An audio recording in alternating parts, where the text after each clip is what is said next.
జాతీయ ఉత్తమ నటులకు అవార్డుల ప్రదానం పురస్కారాలు అందజేసిన రాష్ట్రపతి ముర్ము.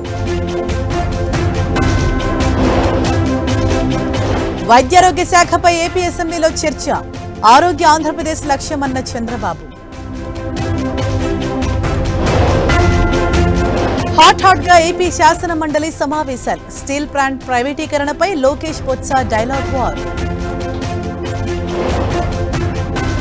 మేడారం ఆలయ అభివృద్ధిపై డిజిటల్ ప్లాన్ విడుదల. 100 రోజుల్లో పనులు పూర్తి చేస్తామన్న సీఎం రేవంత్. విజయవాడ బందర్ రోడ్డులో కూలిన పాత భవనం. 3 తీవ్ర గాయాలు. ఆసుపత్రికి తరలింపు. అనకాపల్లి జిల్లాలో తాచేరు నది ఉధృతి. వరద ప్రవాహంలో కొట్టుకుపోయిన బాలుడు.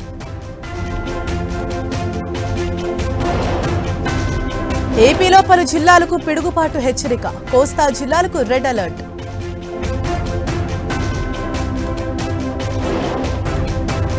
కోల్కతాలో భారీ వర్షాలకు 9 మంది మృతి. రైళ్లు విమాన సర్వీసులకు ఆటంకం.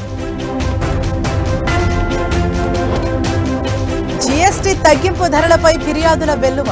క్షేత్రస్థాయిలో అమలుపై నివేదిక కోరిన కేంద్రం.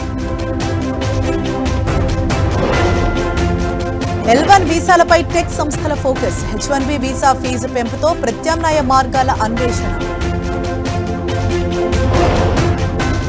తెలంగాణ వ్యాప్తంగా బతుకమ్మ సంబురాలు. చార్మినార్ దగ్గర వేడుకల్లో పాల్గొన్న ఖుష్బూ.